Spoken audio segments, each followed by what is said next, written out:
Home YouTube channel subscribe பண்ணிக்கலனா உடனே subscribe பண்ணிக்கங்க. பக்கத்துல இருக்க பெல் பட்டனை கிளிக் பண்ணிக்கங்க. அப்பதான் நாங்க போடுற வீடியோஸ் உங்களுக்கு உடனுக்குடனே அப்டேட் ஆகும்.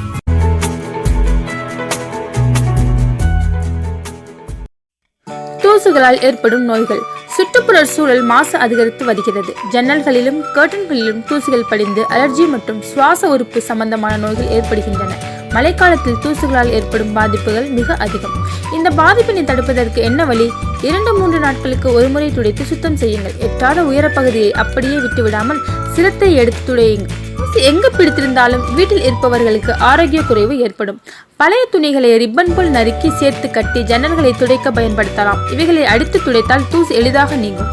4-5 பழைய பேப்பர்களை ஒன்றாக நறுக்கி சுருட்டுங்கள். அதன் ஓரப்பகுதியை கத்தரியால் வெட்டிவிட்டு பூவிதழ் போல் ஆக்கி ஜன்னல்களை துடைக்க பயன்படுத்தலாம். கிரில் பகுதிகளை தண்ணீர் முக்கிய துணியால் சுத்தப்படுத்துங்கள்.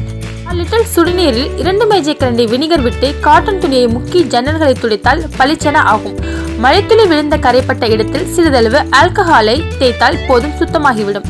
ஜன்னல் திரைச்சீலைகளை வாரத்திற்கு ஒருமுறை துவைத்து சுத்தம் வெயிலில் காய வைத்து மீண்டும் பயன்படுத்துங்கள். திரைச்சீலைகளை அதிகமான அளவு தூசிப்படுகிறது என்பதை உணருங்கள். இதை நீங்கள் கடைபிடித்தால் தூசை எளிதாக சுத்தப்படுத்தி விடலாம். இந்த வீடியோ பிடிச்சிருந்துச்சுன்னா எங்க சேனலுக்கு சப்ஸ்கிரைப் செய்யுங்கள்.